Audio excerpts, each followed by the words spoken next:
Welcome back to Silverstone. We are live with Lewis Hamilton in the garage where the big reveal happened a little earlier on. Now, Lewis, I cannot believe it is your 12th year in Formula One. And Thanks for reminding me. Yeah, sorry to remind you, but I also find it unbelievable that this is your 6th year with Mercedes AMG Petronas Motorsport. It's crazy. Crazy how the time flies. Why does it go by so quickly? Well, I think it's because you're having fun, and they always say time flies when you're having fun. True. So you've had highs, you've had lows. I think you've given your fans incredible thrills throughout the years. And I think, as you've just said, you've had fun, it's been an incredible time. So I thought we'd go for a wander through some of the key moments of your career. Exactly, memory lane. So this is your life moment with Mercedes AMG Petronas. So here we go, right back to the launch in Jerez, 2013. What was going through your mind at this moment? Because you've been brave and bold. I barely remember what was happening last week, so I don't remember what I was thinking. Well, this is going to be a great memory lane. I think this was just cool because it was, from what I can remember, obviously I'd been with McLaren for forever. And it was a real big step for me to... I had a lot of people come up to me, it's like, stay at McLaren, stay at McLaren. Family members, lots of people. And I really had to pull myself away from that, and I was like, I'm not going to allow anyone to influence my decision. I have to do my own due diligence and find out the pros and cons and then make my own decision. And at the time, Mercedes was 5th best team. So were you scared of failure? No, I wasn't scared of failure because Mercedes doesn't know how to lose. You know, they've had success for years. It's such a historic brand. So once I had the meeting with them and I understood that their commitment, the money that they're putting into the team, the changes that their full-on commitment, I knew at some stage we're going to get there. And I thought it'd be cool to be a part of that. Yeah, I can imagine it makes sense. Because I could have stayed at McLaren and we could have done so-and-so or won championships, and it would have been neat because it was, my family, but to come from the back as the underdog and build and grow with a family of people, it's a different different challenge as well. Yeah. Different challenge. So that was the beginning of the story with. I think at the time I was thinking I'm going to kick this guy's ass next to me. Well, more to come on that a little bit later down memory lane. So here we go. Well, you were sort of kicking the metaphorical there because you took your first win in Hungaroring. So a little bit later on in the season, your first win for the team. What did that feel like? Did you feel like you kind of proved your worth and proved the point? I didn't feel like I proved my worth. I think it was really, moving to a new car and a new team, everyone works differently. And communication is everything, and building new relationships it takes time, adapting to new technology, and that was like the biggest struggle that year. The car felt great, but really didn't suit my driving style. I really had to adapt, and I was struggling to utilize them up until then. Is it nerve-wracking going into a team then and saying, guys, this isn't really working for me? Because obviously you're sort of I'm showing generally shade I'm very blunt and very straight, and I arrived and I said, look, I'm not going to say it's all beautiful, and I'm not going to blow smoke up your backside. I'm going to tell you how it is every time, and that's how we're going to win. And I was like, and vice versa. Don't ever try and stand on eggshells around me. Tell me it, give it to me straight, and that's what we do. And yeah, I mean, this was a real great transitional year, and then we went into the hardcore winning season afterwards. Well, let's move into the hardcore winning season because that set you up good and proper, but things started to get a bit tasty in Bahrain. This is you and Nico, obviously, 2014. Yep. Was this when your relationship started to get a bit tricky, working together, having known each other for so long? Honestly, the relationship got tricky, I think, back when we were really young. Yeah, I think it was difficult already, I think, when we were younger. So, I mean, there's always been competition, yeah. There's always been competition, and I think... I mean, this was a great race. I thought this was an awesome race. This is what the fans want to see, isn't it? But battling. Definitely, like, for example, this race, just give you a small key example, like there's strategy, in the cockpit, we have control of our power modes. And there is a rule that we have to be in the same power mode. And for him to be alongside me there, he switched to another power mode to make it happen. So when those kind of things happen and it's almost kind of cheating, then yeah, we're going to have a problem because that's not how what we agreed at the start, and so that happened on many occasions. So sometimes you just kind of need to like get in the way and be like, "Hey, it ain't happening, bro." And that was what I was saying. Well, that's a great shot, but yeah, interesting what then came after that, Yep. let's take a little bit more of a stroll, because later that year, of course, this happened, Abu Dhabi, taking your second championship, but your first with Mercedes AMG Petronas. That was such an amazing moment, and one that you've been waiting for quite a while, I guess. Yeah, I think it was a long time. Yeah, I was going to say it's a long time coming, but I think the fans were probably getting bored. I don't know if they're getting bored, but they were definitely do you getting... ever worry about that? You know, the fans giving up on you? Or No, something? no. I know my fans are diehard fans, and they, like me, they will never give up on me. So I have that confidence, as they have that confidence in me. So I think it was just great. Did you expect it to come so fast with Mercedes? No, really didn't expect it to come as quick as it did. I didn't, I had no idea McLaren was going to have the fall off that they did, and I really thought, okay, this is a long-term project. At the time when I was at McLaren, we had one more year of this evolution of car in 2013, and I knew that in 2014 it was all going to shake up. So I was thinking to myself, okay, we nearly won in 2012. It might be that I have a championship winning car in 2013. Do I want to win one more or win many down the line? Was my thinking. So I was like, I'm a more long-term thinker. So I was like, I'm going to sacrifice potentially a car that could win the World Championship in 2013 for a team that currently are not there but will be there. And that's the way I went. That's a huge risk, isn't it? People would say, my gosh, you just take the here and now and just live in the moment. If you take the easy route, then the life's going to be boring. Well, so boring it has not been. It was exciting, that's for sure. Exactly. Boring your life has not been, and your fans have absolutely loved it. As this picture shows, what a moment. 2015 Silverstone. This is your back-to-back victories in Silverstone, your second one at that point. Yeah. Just tell me a bit about what it's like racing in front of a home crowd, because I know you get asked it all the time. Is it amazing having the support from the home crowd? But for mere mortals, like myself, what's it like to have people just screaming your name and just know that they've come all that way to support you? It's so crazy, and it just doesn't even, it doesn't register. It's like you're just so caught up in the moment, and it's such a proud feeling to see the sea of people who, they're so supportive. They could be supporting anyone. They could support Sebastian. They could support any of the other drivers. But to the amount of positive energy I get from them, and the British Grand Prix, it's like I grew up like hoping one day I could get to race the British Grand Prix, and no matter how many times you win it, you want to keep delivering. Those guys are there to ride the wave with you, good or bad, and a lot of these and to carry you pretty much, actually. yeah. The Most crowd of these people, surfing bit, I love that. Oh yeah, but I mean, most of these people have been through the journey with me. They've had the loss in 2007. They've had the losses and the wins and the ups and downs. They've shed tears with me. They've embraced the joy as well. So. But what I love as well, if you look here, you've got young fans, older fans who are obviously there at the very start of your journey. But you're getting my oldest new fans fan is like well. 105 years old, something like that. You span the generations, but that's so great. So the new fans that are coming into the sport, they want to support you. That must be a great feeling. It is very cool. I think it's, I mean, I was once there. I mean, I was never in the crowd because I never got to go to a Grand Prix. But, I was once this kid watching Formula 1 and thinking, damn, I want to do what Ayrton's doing. And no, you're great with your fans. You do always stop, and you make a point of that, don't you? To stop and. I try to. I just remember that. I mean, I'm not perfect, and I don't. Sometimes you're rushing off to somewhere, you don't always get to satisfy everyone. But I just remember when I first went to a Grand Prix in '96, and someone walked past me and just Eddie Irvine, I think it was, just walked past me and ignored me when I called his name, and I just remembered I was like, you know what? One day I'm gonna be way cooler than you. That's what I was thinking back then, and I ain't gonna do that. Yeah. So I try not to. Funny, isn't it, what you learn? Naturally, when you get there, you understand. He probably had a ton of things on his mind. He was going into the garage, so he probably just had so much going on, and I know how that feels now. Yeah. So just at the time, you think, I don't know, but no, well, you try your best, I'm sure. And here we go then. So this was 3 times a world champion, and I remember you saying on the radio that amazing moment of, this is the greatest moment of my life. Just euphoric, I guess. 2015. 15. Yeah. It's just gone so fast. I know. I feel like I'm aging. Yeah, I think it was just, what happened was when I won the first World Championship, I really didn't enjoy it.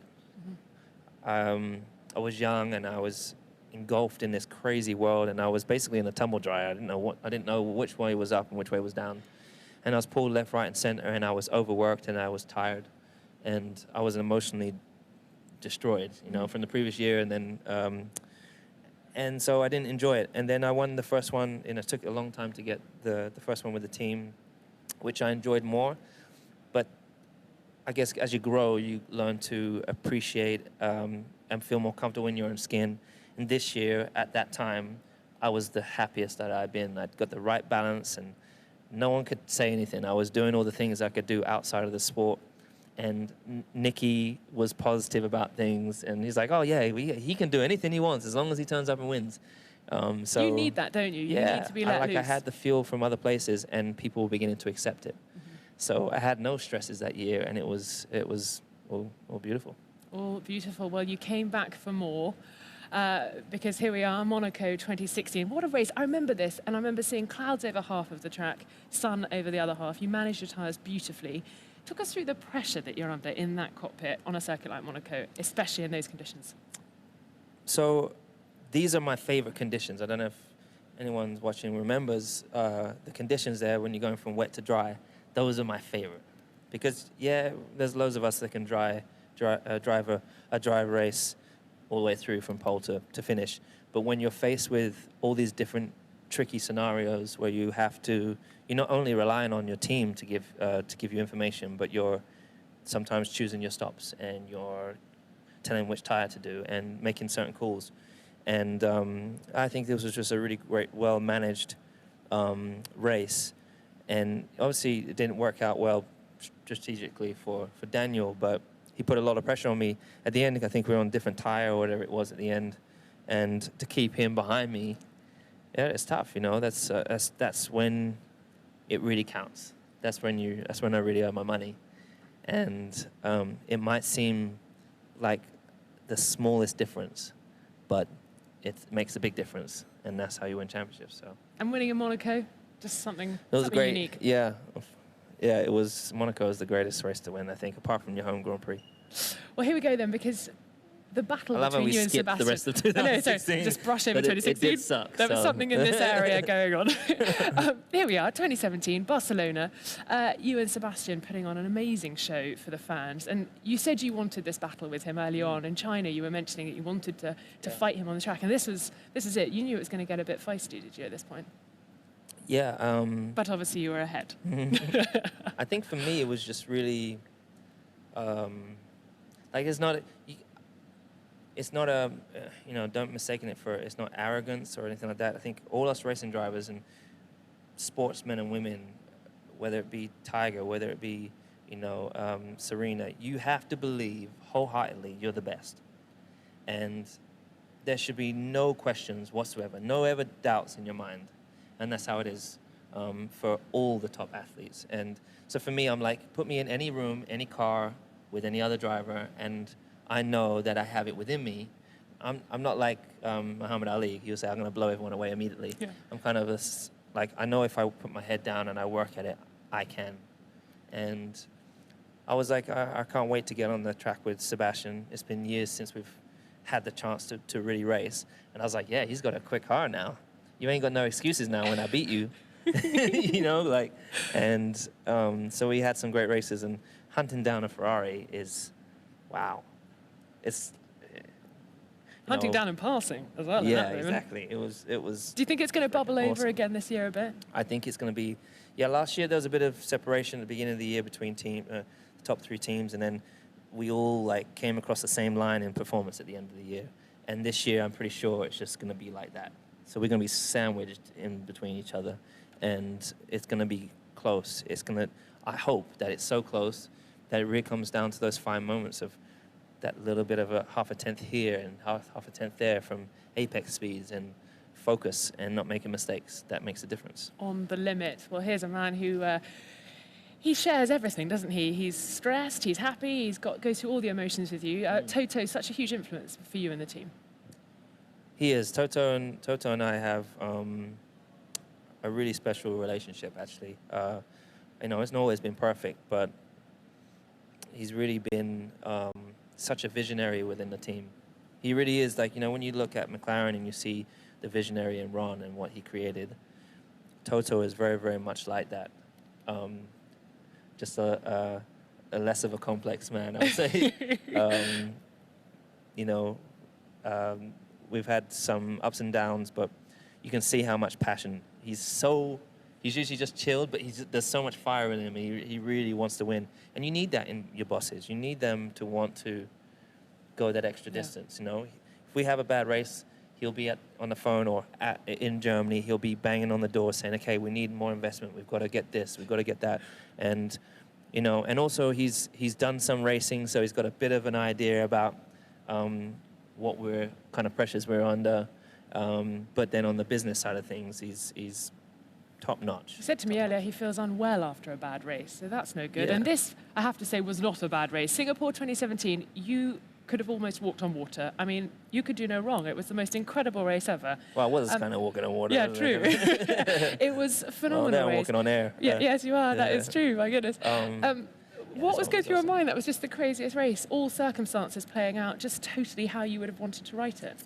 Yeah, well, it's crazy because I think I had taken the lead of the championship, and then I lost the championship, the lead, or something like that. I think maybe before this, or I was about to in this race. You were coming back stronger after summer. Something like that, yeah. And but I think on the summer break, I think I got ahead. I think I was catching up, and then I was behind a little bit. But anyways, we came here. We knew that this is our Achilles heel.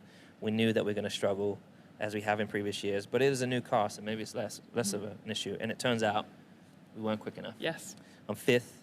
I'm thinking, you know, it's hard to overtake on that track. Maybe through strategy, I'm going to get ahead. But I remember walking into the office, I was like, guys, we need rain. And it never rains for the race. Boy, did it rain. And I'm standing on the grid, and I'm like, oh, my God. This is, oh, yeah. Drip, I'm like, yeah. You guys are dead. It's done. That start in my was mind, I'm like, just mad. It's over. You guys are, you know, and I got a great start. And I was convinced in my mind I was going to do a center. I was going to overtake everyone on the first lap. Once that in my head, that is exactly what I was going to do. I knew exactly where I was going to put the car, what lines I was going to take everywhere, and I knew I was going to go that little bit further than the others. But, I mean, you know, we've got some great drivers that were ahead, so maybe it wouldn't have gone that way, but that's the crazy thought process I have. My word, what a race. That was incredible. And then Mexico last year, 2017, this was the moment that obviously you sealed that fourth World Championship and sort of bowing there in front of your team because they're with you all the way, aren't they? It's them as much as you. I think that, you know, the bow is really just kind of, Nicky takes his hat off to you, that my bow, and that's my really acknowledgement of these guys. You know, there's all these guys here all year long on their feet working crazy hours at the races to provide for you know, to feed us, to prepare the car, to make sure the garage is working well, to make sure hospitality is taken well. It's a machine that's so well oiled and works, and each and every single individual in here is so instrumental in that. And I've had such a great journey with them, you know, such a great journey with them, and you know, just looking at the faces and the smiles, happiness on them, you know, it's great. This is a picture and an experience. When I'm 80 years old, I'll be able to look back and remember, you know, and these are memories that the same. Yeah, I hope so. Absolutely. I hope so. I mean, they'll probably work with other drivers, and you know, like, hopefully it's it's unique enough, you know. Well, here we go then. Four. Will it be 5? You get that thumb involved. Yeah, well, I still have a thumb, so there's still plenty to go. Maybe when you run out of fingers, that's when you start. No, got to get the 5th one.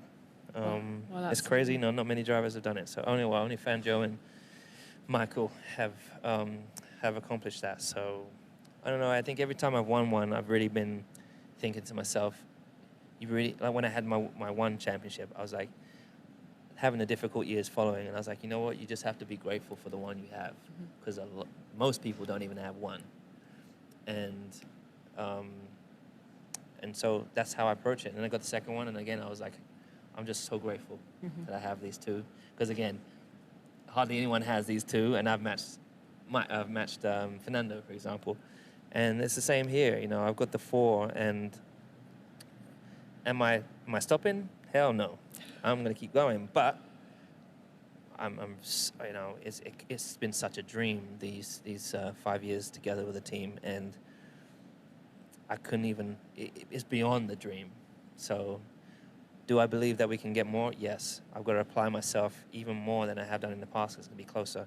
I've got to be more centered. I've got to be fitter. I've got to be more, everything's got to be better. And I'm feeding off my team's energy, and I think they feed off mine. So I truly believe we can go the way. Well, thank you so much. That has been an absolute pleasure going through your amazing moments. I hope you've enjoyed it at home as well. And I can't wait to see where the extra special moments of 2018 will happen. Lewis, thank you so much. Thank you.